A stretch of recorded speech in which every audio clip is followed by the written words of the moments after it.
Maka Allah jawab, kenapa Tolut diangkat jadi pemimpin? Karena kelebihannya dua. Dia tidak kaya, dia tukang samak kulit, tukang kulit. Tapi dia punya kelebihan dua, bastotan fil ilmi wal jisim. Ilmunya unggul, badannya kekar. Jadi pemimpin itu ilmunya harus, nggak boleh bodoh pemimpin. Ngomong berselema nggak bisa itu. Pemimpin harus bagus. Dan badannya kekar. Nggak boleh kurus, jadi pemimpin nggak boleh kurus. Ini menurut Quran surah Al-Baqarah. Saya tidak main politik, saya bukan politikus saya. Ya Hayyu Ya Qayyum bi rahmatika astaghith. Ya Allah, Ya Allah, Ya Basir, Ya Basir, Ya Sami'u Ya Alim. Ya Hayyu Ya Qayyum bi rahmatika astaghith. Ya Allah, Ya Basir, Ya Sami'u Ya Alim. Ya Hayyu Ya Qayyum bi rahmatika astaghith. Ya Allah, Ya Basir, Ya Sami'u Ya Alim. Ya Hayyu Ya Qayyum bi rahmatika astaghith.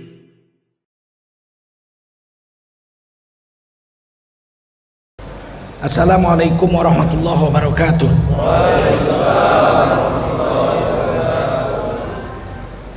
Hamdan wa syukran lillah, wa salatan wa salaman ala rasulillah, wa ala alihi wa sahbihi wa mawalah.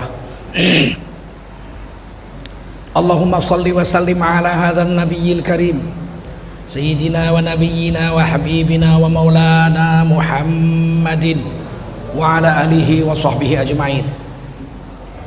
Amma ba'du, qala Allah ta'ala fi kitabihil karim, a'udzu billahi minasy syaithanir rajim. Bismillahirrahmanirrahim. Subhanalladzi asra bi'abdihi lailam minal masjidil haram minal masjidil harami ilal masjidil aqsa alladzi barakna haulahu linuriyahu min ayatina innahu huwas sami'ul basir. Qala Rasulullah sallallahu alaihi wasallam, man kharaja fi talabil ilmi fahuwa fi sabilillahi hatta yarji. Baginda Rasul bersabda, siapa keluar untuk mendapatkan ilmu, orang itu adalah orang yang berjihad fi sabilillah sampai dia kembali ke tempatnya. Mudah-mudahan kita semua mendapatkan pahala jihad dari Allah Subhanahu wa taala. Amin. Shadaqallahul azim wa sadaqa rasuluhun nabiyul karim wa nahnu ala dzalika minasy syahidin wasyakirin. Walhamdulillahi rabbil alamin. Para ulama, tuan-tuan guru yang mulia, Ustadz Ayub, qari kita, Bapak Ustadz Asibuan, pengurus masjid Nurul Iman, Al-Iman. Ini kecamatan apa ini? Percut Sungai Tuan. Oh, Seituan ya. Bapak-bapak, tokoh-tokoh agama, tokoh pemuda, tokoh masyarakat yang berhadir yang muliakan Allah SWT. Para umarok, ada Bapak dari Kapolsek Percut Seituan, ada dari Dan Ramil, Koramil berhadir pada kita. Mudah-mudahan negara kita tetap aman damai sampai hari kiamat. Amin. Bapak Ibu sekalian, wajiblah kita bersyukur pada Allah SWT. Salawat dan salam kita sampaikan untuk baginda Rasulullah sallallahu alaihi wasallam, Rasul teragung dari semua Rasul yang ada. Ada 313 Rasul dan 124.000 Nabi menurut hadis Ibnu Hibban dalam kitab Qasasul Anbiya Imam Ibnu Katsir. Nabi dan Rasul ada 124.000, 313 diantaranya berpangkat Rasul, dan oleh Imam Nawawi Al-Bantani ditulis namanya 313 itu. Ulama Indonesia yang wafat di Mekah disebut sebagai Sultanul Ulama, ulama kepala rajanya ulama. Beliau menuliskan hafal luar kepala 313 rasul yang pernah Allah utuskan ke dunia. Termasuklah Nabi Armaya, nggak pernah dengar ya? Nabi Daniel, Nabi Samuel, nggak pernah dengar ya? Nah, Samuel itu nabi yang memelihara Nabi Daud, yang memilihkan Bani Israel untuk berperang melawan Jalut. Ketika umat Bani Israel datang kepada nabi mereka, wahai nabi, tolong doakan sama Allah, lantiklah kami seorang pemimpin untuk kami untuk berperang melawan Jalut, karena tabut warisan Nabi Musa dirampok sama Jalut. Kata Samuel dalam juz 3 itu surah Al-Baqarah, nanti kalau udah dipilih Allah pemimpin, kamu nggak berani perang. Oh berani, ini udah terhina nih kita, puluhan tahun udah dihina nih. Ya sudah, nabinya doa, dapatlah pemimpin dilantik oleh Allah namanya Talut. Protes Bani Israel, kok Talut, dia orang miskin, kami lah yang berhak, kami ini anak Nabi Yakub turunan yang kedua, Yahuda. Anak Nabi Yakub yang kedua, nomor 2, ada 12 anaknya dari 2 istri, 10 istri pertama Laya, 2 istri kedua Nabi Yusuf dengan Benyamin. Anak nomor 2 namanya Yahuda, keturunan Yahuda itu menyebut dirinya Yahudi, itu orang kaya-kaya. 12 anak Nabi Yakub disebut Bani Israel, tapi Yahudi itu anak yang nomor 2 yang kaya raya. Kami lebih pantas, kami kaya. Maka Allah jawab, kenapa Talut diangkat jadi pemimpin? Karena kelebihannya 2. Dia tidak kaya, dia tukang samak kulit, tukang kulit. Tapi dia punya kelebihan 2, bastotan fil ilmi wal jisim. Ilmunya unggul, badannya kekar. Jadi pemimpin itu ilmunya harus, nggak boleh bodoh pemimpin. Ngomong berselema nggak bisa itu. Pemimpin harus bagus. Dan badannya kekar. Nggak boleh kurus, jadi pemimpin nggak boleh kurus. Ini menurut Quran surah Al-Baqarah. Saya tidak main politik, saya bukan politikus saya. Meskipun diprotes oleh Bani Israel, tapi Nabi Samuel menjelaskan, ini kelebihan dalam Quran, ditulis surah Al-Baqarah tuh. Talut itu kelebihannya 2, bastotan fil ilmi wal jisim. Ini kode dari Allah pada kita, kalau milih pemimpin, pilih yang ilmunya tinggi dan badannya sehat. Ini wali kota Medan mau pemilihan, ya kan? Nah, pilih yang ilmunya tinggi, badannya sehat, tentu orang beriman. Jangan 200 juta pun diembatnya, masuk penjara dia sekarang. Hah? Anak kandung aja kalau pencuri potong tangan, kata Nabi, lau syarakat Fatimah binti Muhammad laqata'tu yadaha.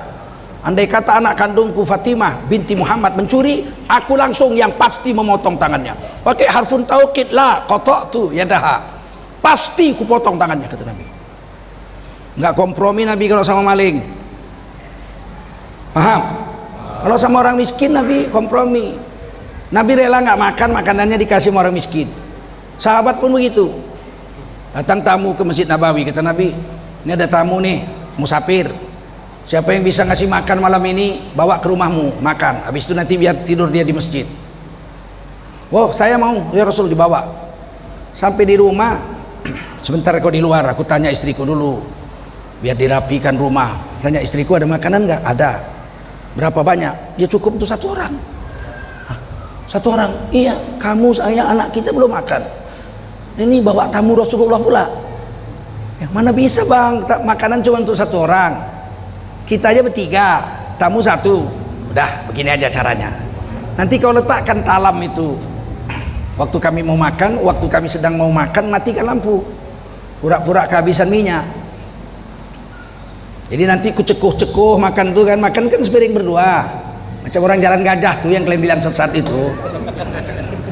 Nanti ku cekuh-cekuh makan tuh, tapi aku nggak makan, pura-pura aja gitu karena gelap kan nggak nampak. Nanti kawan tuh makan kenyang dia. Ah, jadi pasang hidang dari balik tabir, ya mari kita makan. Baru makan bismillah, mati lampu, dimatikan lampu, gelap-gelap makan. 1 piring tuh habislah dimakan tamu tuh. Habis itu bawa pulang ke masjid.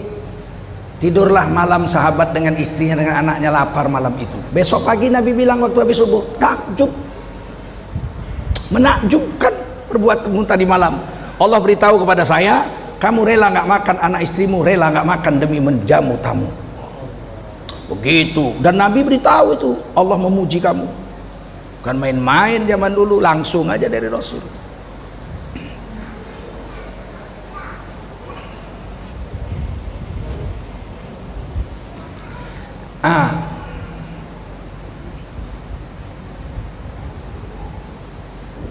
Ada Nabi Armaya, ada Nabi Samuel, ada Nabi Daniel, ada Nabi Sam'un. Nabi Sam'un itu berdakwah sendirian, istrinya pun nggak mau masuk Islam. Perang melawan 1.500 pasukan sendirian, senjatanya rahang onta, dan dia menang. Mati semua pasukan 1.500 itu, dibantinya semua habis. Orang Inggris menyebutnya Samson, Sam'un wa Dalilah. Samsun wa Dalilah itu dalam bahasa Inggrisnya Samson and Delilah. Itu Nabi Samson. Jadi banyak nabi-nabi, 313 rasul. Walikulli ummatin rasul, setiap umat dikirim rasul satu-satu. Jadi kalau Cina sebesar itu kurasa adalah pasti rasul dikirim, karena setiap umat dikirim satu. Ada 300 rasul, cuman tidak dikisahkan kepada kita. Apakah Lao Tse Nabi? Mungkin saja, sebab ada kitab sucinya ditulis tangan di atas bambu. Keping-keping bambu itu yang diikat-ikat pakai benang tuh ditulis. Dan dia kemana-mana naik kerbau. Biasanya nabi-nabi ada kendaraan khasnya. Nabi Isa naik keledai, Nabi Muhammad naik onta. Kalau Nabi Lao Tse, kalau dia nabi naik kerbau hijau. Ada kerbau hijau.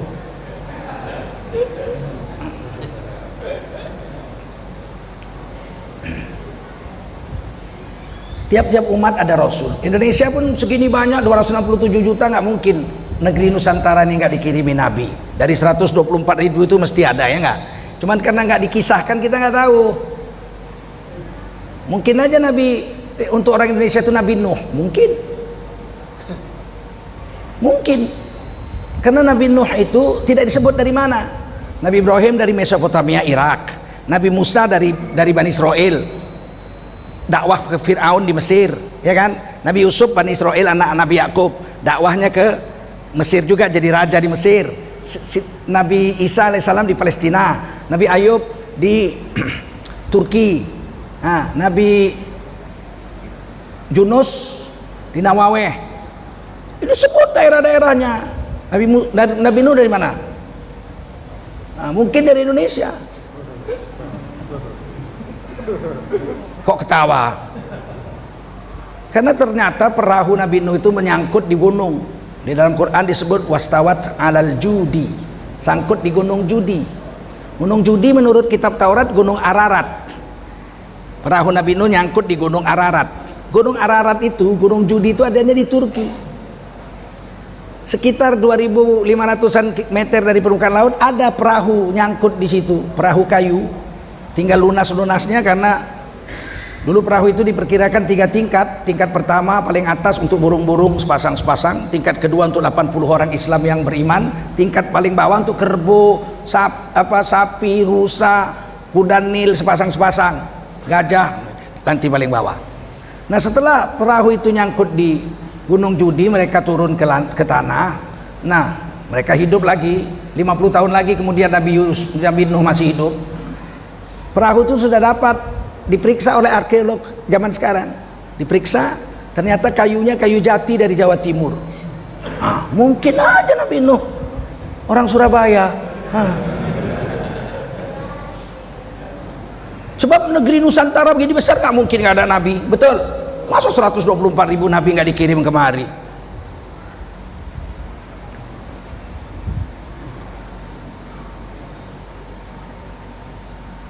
Dan Nabi Nuh itu dakwah 480 tahun jadi nabi, diangkat jadi nabi umur 480 menurut Imam Ibnu Katsir.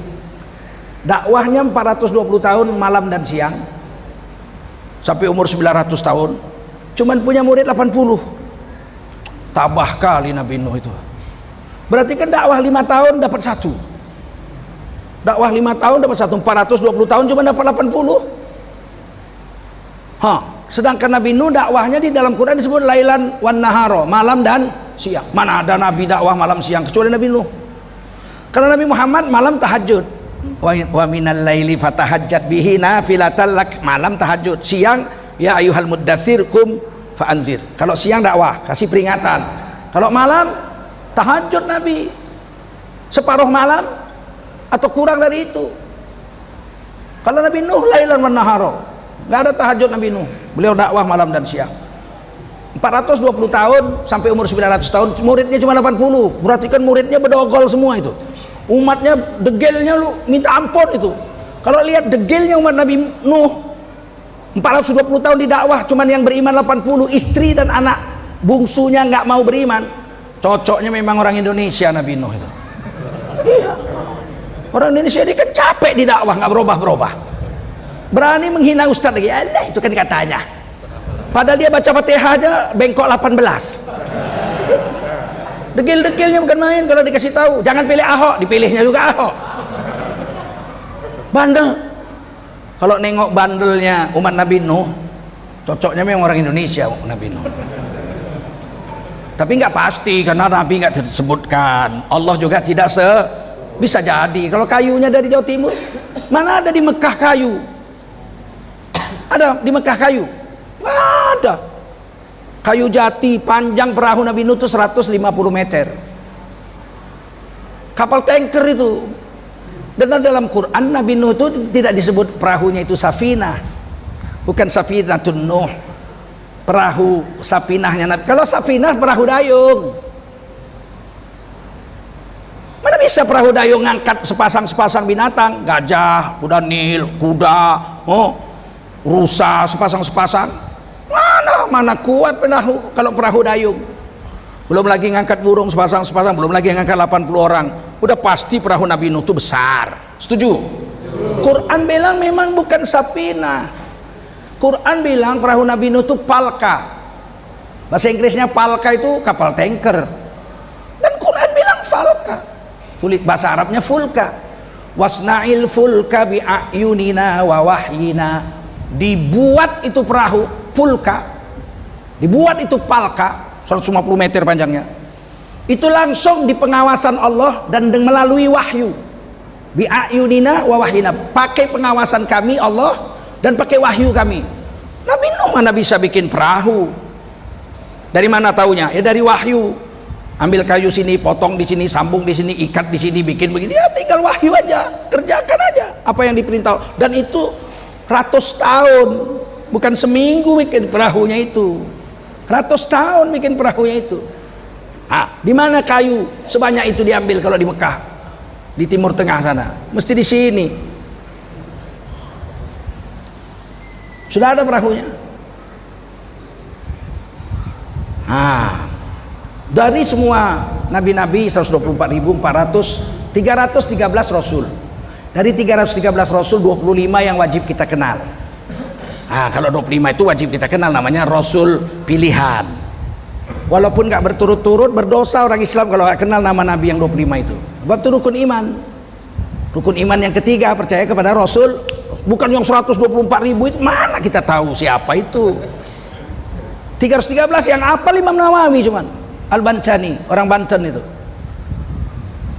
Kalau yang 25 mesti apal. Kita orang beriman semua, meskipun tidak berturut-turut, tapi kalau disebut harus tahu. Disebut orang Nuh, saya tahu Nabi Nuh itu Rasul, saya tahu. Zakaria juga Rasul, saya tahu. Mesti tahu dia. Idris juga Rasul, saya tahu. Ibrahim, Nabi Ibrahim juga Rasul, saya tahu. Ishak juga Rasul, saya tahu. Ilyas juga Rasul, saya tahu. Begitu. Joko bukan. Itu harus tahu yang 25. Dari 25 itu ada 5 rasul ulul azmi, rasul yang paling menderita untuk agama ini. Disebut ulul azmi, tahan menderita. Yang pertama Nabi Nuh, 420 tahun dakwah, murid cuma 80, istri dengan anak bungsunya kafir, nggak beriman.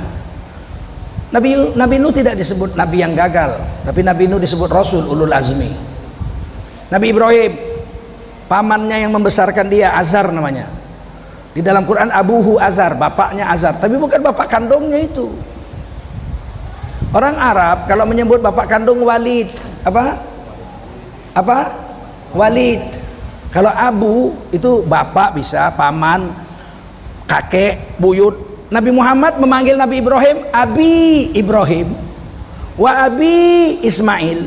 Bapakku Ibrahim dan bapakku Ismail alaihi wassalam. Nabi Ibrahim bapaknya Nabi Muhammad? Bukan. Apanya?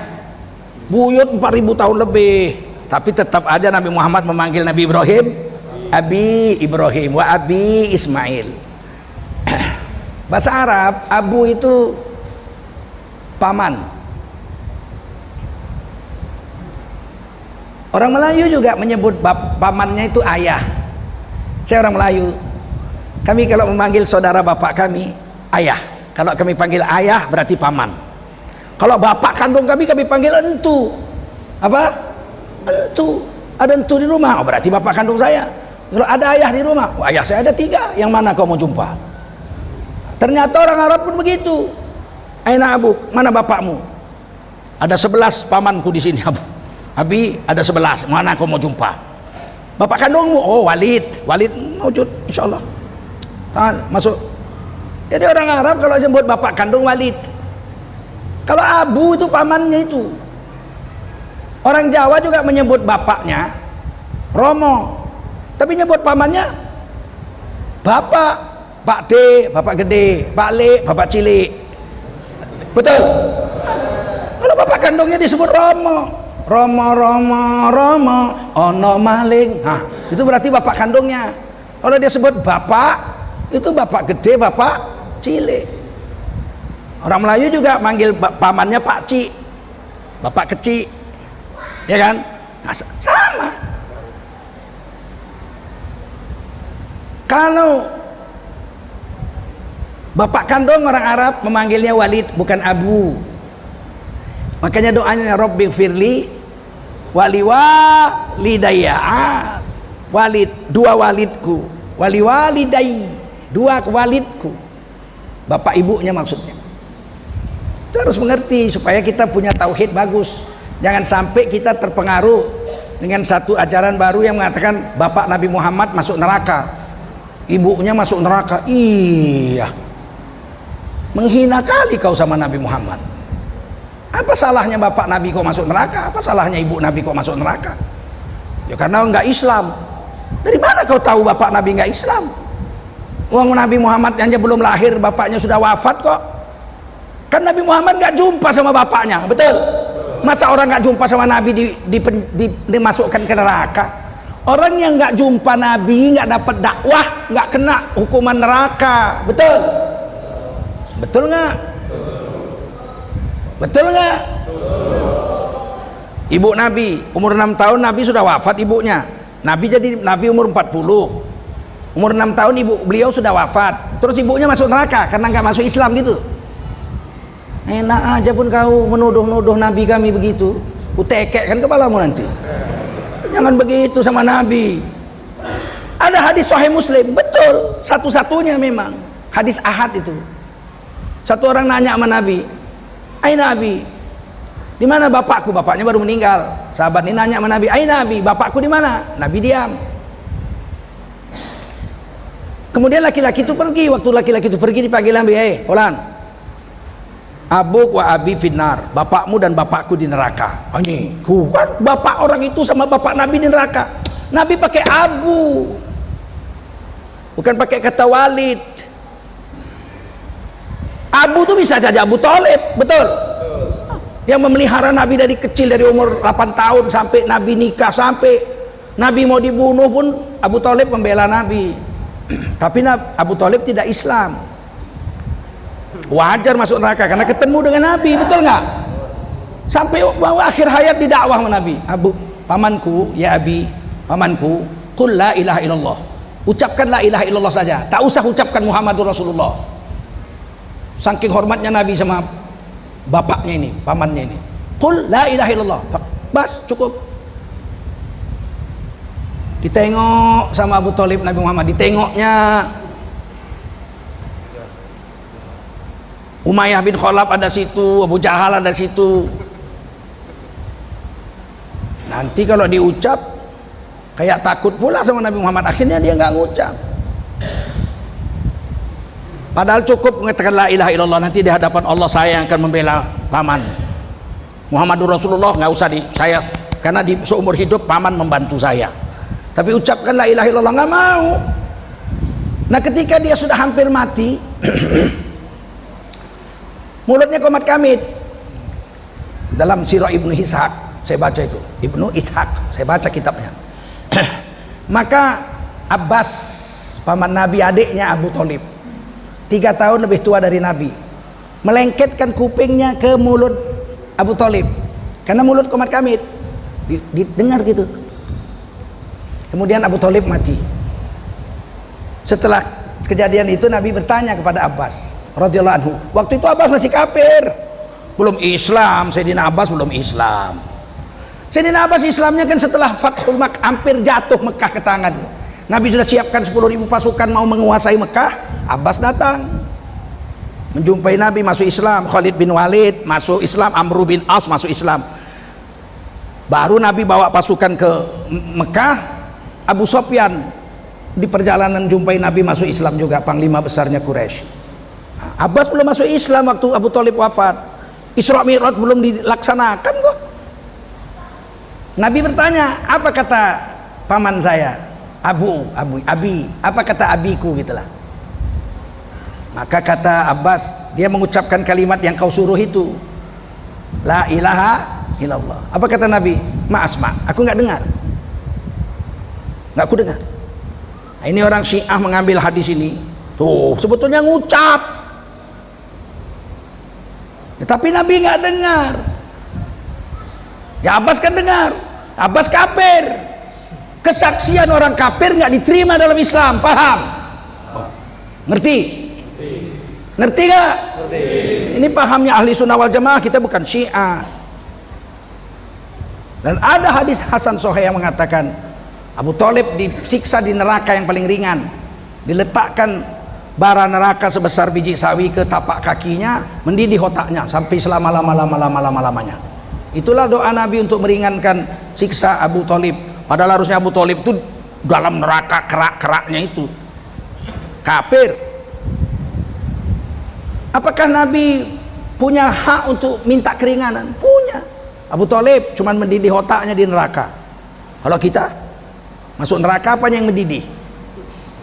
Angus semua dari ujung rambut sampai ujung kaki, betul nggak? Nah, itu keringanan. Pernahkah Nabi mengakibatkan keringanan pada penduduk neraka yang kafir? Dalam hadis 2 kali.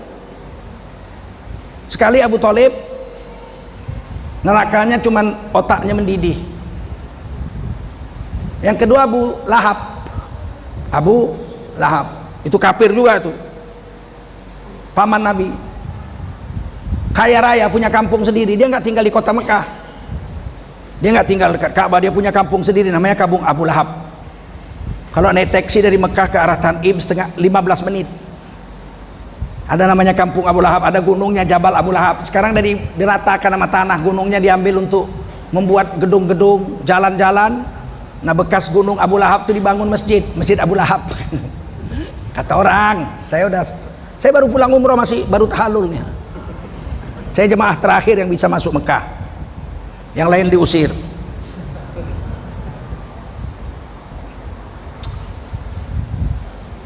Abbas radhiyallahu anhu, paman Nabi itu, setelah masuk Islam, Nabi sudah wafat, dia rindu dengan Abu Lahab, abangnya lah pula. Maka Abbas sholat tahajud di malam hari, di siang hari Sayyidina Abbas puasa. Ada hajat, kepingin jumpa Abu Lahab dalam mimpi. Maka malamnya Sayyidina Abbas tahajud, siang beliau puasa. Doa, ya Allah jumpakan aku dengan abangku Abu Lahab. Bagaimana nasibnya sekarang setelah kematiannya? Ini hadis Bukhari, ditulis dalam kitab Adabul Mufrad, bukan ngarang-ngarang ini. Maka satu hari mimpilah Sayyidina Abbas, paman Nabi, 3 tahun lebih tua dari Nabi, melihat Abu Lahab sedang dirantai, keluar api dari badannya itu, saking sudah lamanya dibakar. Kayu kalau udah lama dibakar kan dari kayu itu keluar api, udah keluar api dari badan Abu Lahab tuh. Ditengok sama Sayyidina Abbas, menangis dia. Wahai abangku, sengsara kali kau hidup di sana. Iya, beginilah nasibku, kutolak Nabi Muhammad ajarannya, jadi dibakar aku beginilah sampai sekarang. Adakah keringanan diberikan Allah kepadamu? Abu Lahab mengatakan ada.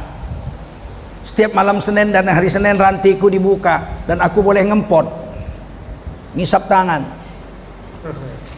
karena udah dilepas rantinya. Itulah keringanan yang diberikan Allah malam Senin dan hari Senin. Kata Sayyidina Abbas, kenapa hari Senin dan malam Senin kau dapat keringanan? Karena malam Senin dan hari Senin itu aku telah berbuat satu kebaikan untuk Nabi Muhammad SAW. Dibawa kabar oleh budak saya perempuan namanya Suwaibah radhiyallahu anha, beliau masuk Islam belakangan. Lari-lari dari Ka'bah, bayangin kalau naik taksi 15 menit, lari berapa jam? Mungkin lari setengah jam, mungkin lebih dari setengah jam ya. Lari sampai ke kampung Abu Lahab. Dia bilang, tuanku Abu Lahab, ada kabar gembira hari ini, anak saudaramu Abdullah telah lahir, cantik jelita badannya, bersinar tubuhnya, sehat walafiat dan montok badannya. Ketika lahir terlungkup dan memandang ke langit. Wa rafa'a ra'sahu ila sama. Dia tidak menangis waktu melahir dan tidak berdarah-darah dan sudah berkhitan. Maka kakek Abdul Muthalib memberi nama anak Abdullah itu Muhammad. Senangnya Abu Lahab dengar waktu itu. Wah, kamu telah membawa kabar gembira malam ini. Bertuah kamu saya merdekakan dari budak tanpa bayar. Itu kebaikan Abu Lahab itu. Padahal kan, kamu ku merdekakan gratis, gak usah bayar. Kamu telah menyenangkan hatiku pada hari ini. Dan kamu saya gaji. Sekarang kamu kembali ke Mekah, susukan keponakanku itu. Jadi ibu susu Nabi yang pertama namanya Suwaibah, budak perempuan dari Abu Lahab yang dimerdekakan. Barulah beberapa minggu kemudian datang wanita dari Bani Sa'ad, pegunungan Bani Sa'ad, dengan suaminya Abu Zaid.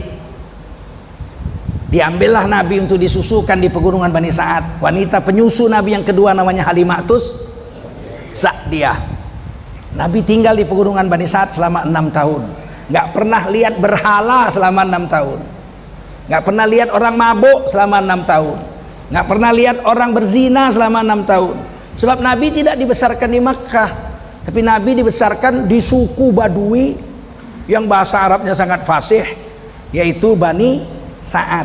Ini biar kita tahu nih sejarah Nabi ini. Saking cintanya Nabi dengan Abu Lahab, dan Abu Lahab cintanya kepada Nabi bukan main. Anak Nabi 2 orang dikawinkan Nabi kepada anak Abu Lahab. Anak Nabi perempuan 4, Zainab, Ruqayyah, Ummi Kulsum, Fatimah radhiyallahu anhun. Ruqayyah dengan Ummi Kulsum dikawinkan Nabi kepada anak Abu Lahab, Utbah dengan Utaibah. Jadi Nabi dengan Abu Lahab itu walaupun paman, besanan juga. Jangan main-main kita ini. Bukan benci Nabi sama Abu Lahab pun gak benci sama Nabi, sayangnya bukan main, berbesanan. Tetapi ketika Nabi kemudian jadi Nabi dan menyampaikan agama, Abu Lahab lah yang paling benci kepada Nabi, nggak diterimanya. Mau dilemparnya batu Nabi. Tabat yada, celaka kau tanganmu. Hanya untuk mengucap la ilaha illallah kau undang kami dari mana-mana kemari. Dia jauh kan, dia dari kampung Abu Lahab ke Mekah. Nabi sampaikan itu waktu perintah, ya ayuhal muddatsir kum fa'anzir, itu Nabi kumpulkan semua manusia. Ayuhan nas, hai manusia semua, hai Bani Adi, hai Bani Hashim, hei Bani Quraisy, semua dipanggil semua. Abdus Syam, hei keluarga-keluarga Arab semua. Qulu la ilaha illallah tuflihun. Kau ucapkan la ilaha illallah, kamu semua akan berjaya dunia akhirat. Diambil Abu Lahab batu. Tabat yada, celaka kau. Gara-gara ini kau kumpulkan aku. Mau dilempar. Turun wahyu. Tabat yada Abi Lahabiu wa tab. Yang celaka tangan Abu Lahab, bukan tangan Rasulullah. Turun ayat ini. Abu Lahab pulang ke rumah, jumpa istrinya Ummi Jamil, namanya ibu yang cantik, tapi dia juling. Dia bilang apa? Ini anak Nabi Muhammad yang 2 ini usir dari rumah saya nggak rela. Dia sudah menghina saya. Karena ayatnya itu kan istri Abu Lahab membawa kayu wa mro'atuhu hamma latal hatab. Berarti istrinya ikut juga dihajar oleh ayat Al-Lahab ini. Diusirlah anak Nabi Ruqayyah dengan Ummi Kulsum menjadi janda dalam usia sangat muda. Putuslah hubungan antara Abu Lahab dengan Nabi Muhammad SAW, dan Abu Lahab mati kafir setelah peperangan Badar. Tapi dapat keringanan gara-gara pernah berbahagia ketika Nabi lahir. Oh, jangan percaya sama mimpi. Ini mimpi Sayyidina Abbas, bukan mimpi Tengku Zulkarnain, bukan mimpinya Ahok ini. Ini mimpinya Sayyidina Abbas radhiyallahu anhu, paman Nabi yang main-main. Sedangkan mimpi orang kafir aja diterima kok. Kalau mimpi ada, mimpi orang kafir yang diterima ada. Siapa? Raja Mesir, Kitfir. Dia mimpi di negaranya terjadi peristiwa ada 7 sapi yang gemuk memakan jerami yang hijau. Kemudian 7 sapi kurus kering memakan jerami yang kering. Mimpi. Dia cari siapa yang bisa menerjemahkan mimpi saya. Singkat cerita, Nabi Yusuf dari penjara menerjemahkan mimpi. Betul? Akan terjadi 7 tahun musim panen raya. Hasil panen gandum melimpah ruah. Tapi kemudian 7 tahun tidak ada panen sama sekali. Oleh karena itu kita harus menghemat makanan ketika 7 tahun panen raya untuk persiapan 7 tahun paceklik besar. Nah, kalau gitu kamu jadi menterinya. Langsung Nabi Yusuf diangkat jadi menteri perbendaharaan negara berdasarkan mimpi. Jadi jangan anggap enteng dengan mimpi. Ada kadang-kadang kawan-kawan kita ini, Abu Lahab dapat keringanannya dalam neraka cuman dilepas rantainya, boleh ngempot jarinya. Lumayan lah, ya enggak? Bisa garuk-garuk lah seminggu sekali, ya enggak? Itu kan dasar mimpi. Mimpinya dari Sayyidina Abbas, hadisnya Bukhari, ditulis Imam Bukhari dalam kitab Adabul Mufrad. Bukan dongeng-dongeng. Bahkan azan itu berasal dari mimpi. Nabi musyawarah bagaimana mau memanggil orang sholat. Kata sahabat, kita hidupkan tanduk, tiup tanduk, kornu, tuduk. Nanti orang tahu ini waktu sholat. Kata Nabi, macam Yahudi kalau mau sholat, kalau mau sembahyang dia tiup trompet. Nggak mau aku, kata Nabi. Kalau gitu kita pukul lonceng, tunang, gloneng. Oh, berarti waktu sholat. Nggak mau aku, kata Nabi, macam orang Nasrani. Jadi Nabi mirip-mirip, nggak mau. Kalau gitu kita bakar api, kata sahabat yang lain. Asal hidup api berarti waktu sholat. Macam Majusi, nggak mau Nabi. Akhirnya apa ceritanya? Ditangguhkan musyawarah. Nanti kita cari setelah tangguh ini. Malamnya Abdullah bin Zaid radhiyallahu anhu mimpi. Mimpi, hadisnya Bukhari, Muslim, Abu Dawud, Tirmizi, banyak rawi. Sayyidina Abdullah bin Zaid mimpi ada orang bawa tambur. Kalau orang Melayu bilang canang. Canang itu tambur dari perak. Kalau dipukul suaranya deras, ceng. Orang Cina pakai itu, kunceng, li xiaolong le pai li chen kunceng gitu.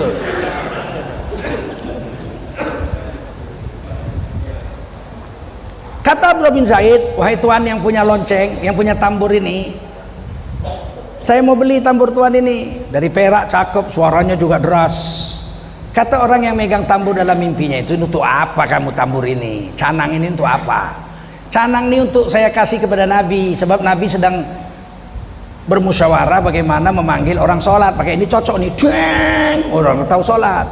Nggak kayak Yahudi, nggak kayak Majusi, nggak kayak Nasrani. Kata laki-laki dalam mimpinya itu, maukah kau kuberikan sesuatu yang lebih baik dari ini? Apa itu? Begini, kau dengar baik-baik. Maka laki-laki itu, malaikat ya, dalam mimpinya itu mengumandangkan seruan azan. Allahu Akbar, Allahu Akbar, Allahu Akbar, Allahu Akbar. Asyhadu an la ilaha illallah, asyhadu an la ilaha illallah, Asyhadu anna Muhammadar Rasulullah. Asyhadu anna Muhammadar Rasulullah. Hayya 'alas shalah. Hayya 'alas shalah. Hayya 'alal falah. Hayya 'alal falah. Allahu akbar, Allahu akbar. La ilaha illallah. Sayyidina Abdullah bin Zaid bangun. Bagus betul ini. Dia langsung siap-siap mandi, pakaian bagus, pergi ke masjid. Dia jumpa Nabi. Ya Rasul, tadi malam ini saya mimpi. Ceritanya begini. Kata Nabi, bagus. Itulah yang cocok untuk manggil orang azan, untuk manggil orang sholat. Jadi dari dasar mimpi juga. Tapi sayang suaramu nggak bagus. Rupanya muazin itu suaranya harus bagus. Tak kuat pula, tak keras. Yang paling bagus suaranya dan keras suaranya Sayyidina Bilal. Maka kamu, Bilal, datang sini, panggil. Bilal, kamu naik haura, atas panggung. Sampai sekarang masih ada. Kalau ke Madinah itu muazinnya tetap di atas haura itu. Kamu Abdullah Zaid ikut sama Bilal ke atas haura. Kamu azan pelan-pelan untuk Bilal, Bilal azan untuk umat. Makanya sunnat muadzin itu mengulang bacaan azan itu, taswib. Mengikuti perbuatan Sayyidina Bilal dengan Sayyidina Abdullah bin Zaid. Beliau membacakan azan pelan. Allahu akbar, Allahu akbar. Baru Sayyidina Bilal, Allahu akbar, Allahu akbar. Allahu akbar, Allahu akbar. Allahu akbar, Allahu akbar. Asyhadu an la ilaha illallah. Asyhadu an la ilaha illallah. Asyhadu an la ilaha illallah. Asyhadu an la ilaha illallah. Jadi azan tuh gak buru-buru kayak di TV itu. Belum sempat dijawab udah habis. Sunnah azan itu ditaswib, kemudian ditunggu orang menjawabnya. Sebab yang menjawab azan itu, siapa mendengar azan dan menjawab seruan azan, kemudian berdoa setelah azan, Allahumma rabba hadhihi da'wati tammah wa salatil qa'imah ati sayyidina Muhammadanil wasilata wal fadilah wa ba'athhu maqaman mahmudanil ladzi wa'adta innaka la tukhliful mi'ad. Kata Nabi dalam hadis sahih Muslim, halat lahu syafaati yaumal qiyamah. Orang itu wajib kuberikan syafaat nanti di hari kiamat. Jadi dari mimpi Umar bin Khattab, mimpi yang sama. Jadi bukan Abdullah bin Zaid aja mimpi. Umar bin Khattab mimpi yang sama. Dia bangun, dia siap-siap pakai sarung, pakai baju koko, pakai peci. Jadi Umar bin Khattab tidak pakai jubah. Diseretnya ridahnya, berarti dia pakai sarung. Kalau Nabi Muhammad pakai jubah. Kana ahabbu thiyab ila Rasulillahi sallallahu alaihi wasallam al-qamis. Adalah pakaian yang paling dicintai Nabi dan dipilih Nabi dari banyak jenis pakaian zaman itu adalah jubah, al-qamis. Abu Jahal tidak pakai jubah, dia pakai baju Parsi. Makanya aku kadang-kadang nengok cebong-cebong di medsos itu, kalau soal pakai jubah, Abu Jahal pun pakai jubah. Sontoloyo kau. Abu Jahal nggak bangga dengan jubah. Abu Jahal bangga dengan baju Parsia, karena Parsi dianggap superpower dunia saat itu. Umar bin Khattab pakai sarung, pakai baju koko, pakai peci kayak orang-orang NU sekarang lah, kayak kiai-kiai NU sekarang. Ditariknya izarnya, buru-buru ke masjid. Tiba-tiba terdengar Bilal azan, Allahu akbar, Allahu akbar. Alah, keduluan orang mimpiku. Ini kisah ditulis dalam kitab-kitab fikih besar ya, Al-Bayan karangan Syekh Imroni, bab azan. Di hadis-hadisnya dilengkap itu, Majmu' Syarhul Muhadzab besar-besar, bukan dongeng-dongeng. Kalian nggak punya kitabnya, udah jamin aku nggak punya kalian kitabnya. Majmu' Syarhul Muhadzab tebalnya lumayan, 1,3 meter. Nah, kalian sanggup belinya itu? Lebih baiklah kalian beli TV LED daripada beli itu 5 juta harganya. Kalau saya punya kitabnya 8 ton kitab saya kok. Bukan ustadz kaleng-kaleng lah ya. Dan saya baca, ada waktu saya duduk saya baca. Saya mutolaah itu kesukaan saya, 3 jam 4 jam saya senang membaca. Dari kecil, dulu waktu kecil saya baca Kopinghu. Kelas 2 SD udah baca Kopinghu saya. Bupunsu, hafal saya itu semua. Pendekar bodoh si Chin Hai, Angin Yocu, perempuan Baju merah pendekar putri, baju merah gurunya si Chin Hai pendekar bodoh, murid Bu Punsu, apal semua pedang kayu harum, Chia Keng Hong, apal awak semua itu. Kelas 2 SD udah baca itu, jadi udah biasa saya baca. Anak kita harus kita didik membaca supaya nanti dia besar tekun dia membaca. Orang membaca pasti pintar, karena perintah pertama surah Quran yang turun Iqra, supaya pintar suruh baca. Nggak mau baca nggak mungkin pintar. Dan berguru, datangi guru. Nah, ini cerita mimpi. Jadi keringanan yang diberi Allah pada orang kafir ada dengan sebab baginda Rasulullah Muhammad SAW. Siapa yang dapat keringanan? Pertama adalah Abu Lahab, dilepas rantainya boleh ngempot. Yang kedua adalah siapa tadi? Abu Thalib, harusnya dalam neraka yang kerak-keraknya, tapi hanya diberikan sebutir debu neraka mendidih otaknya. Kita lanjut. Dari semua makhluk yang paling mulia adalah nabi-nabi dan rasul-rasul.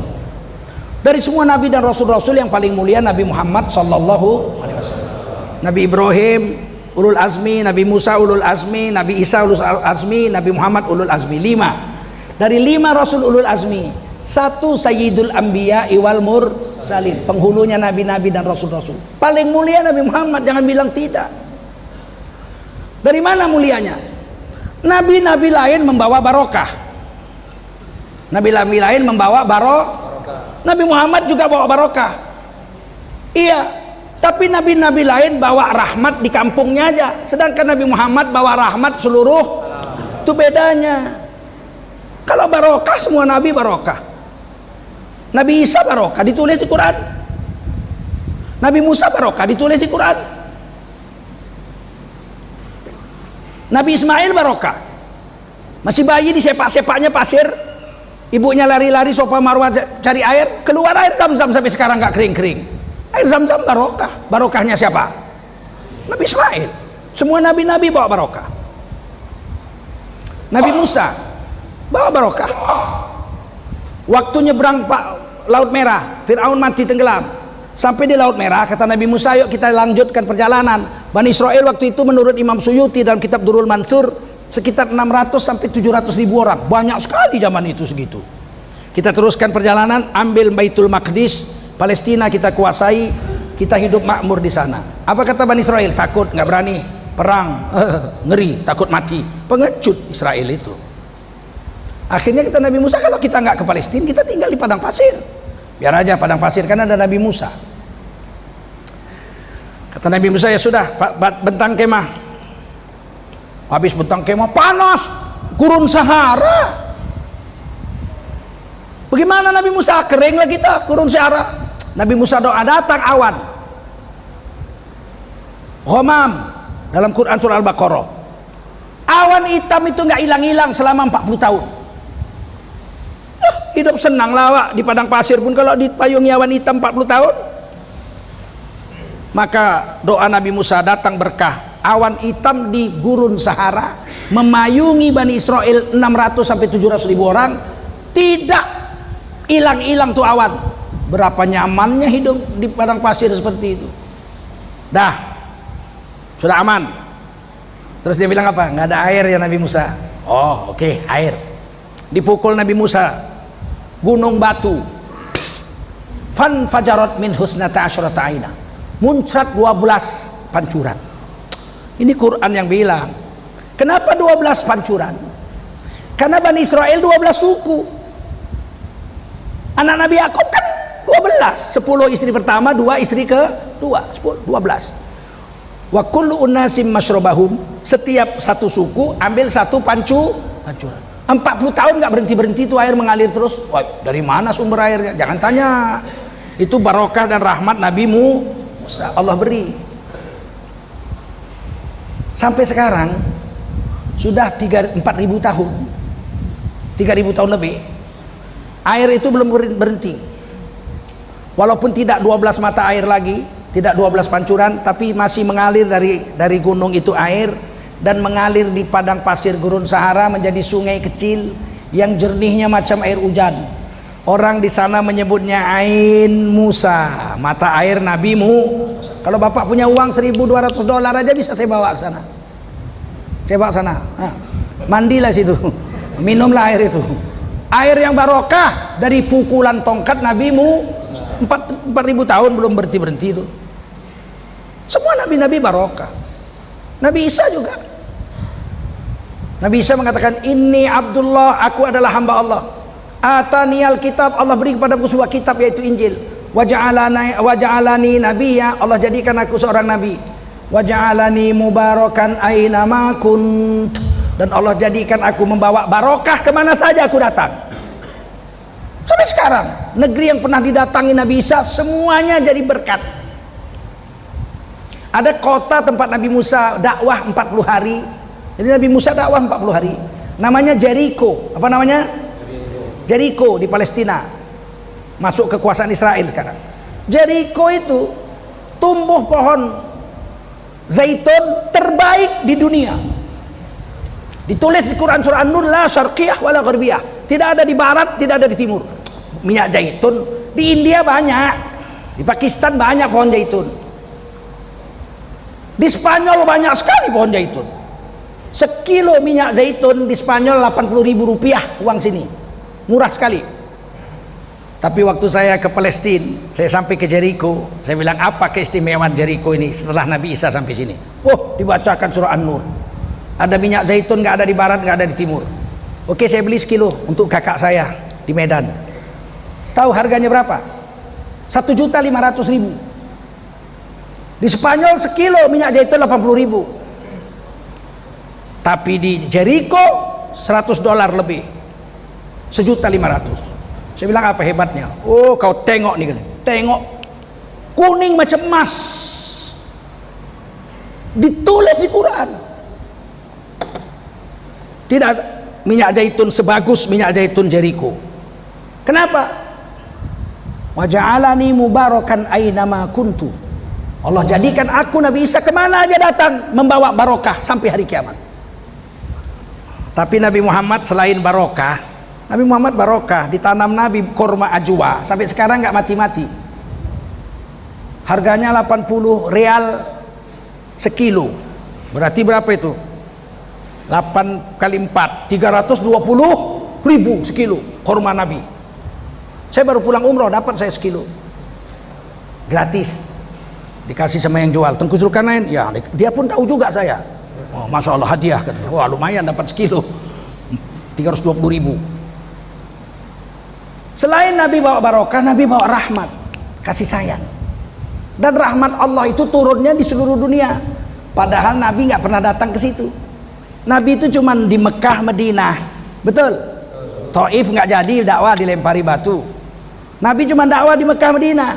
Tapi rahmat turun di Percut Setuan, rahmat turun. Rahmat turun di Bangladesh, rahmat turun di Amerika, rahmat turun di bulan, rahmat turun di Jupiter, rahmat turun di seluruh. Siapa yang bilang? Allah, wa ma arsalnaka illa rahmatan lil alamin. Tidaklah aku utuskan engkau hai Nabi Muhammad, diutus cuma ke Mekah, Madinah, illa rahmatan lil alamin, kecuali atau pasti akan membawa manfaat atau membawa rahmat bagi seluruh alam semesta. Itu tidak ada imbangnya Nabi Muhammad.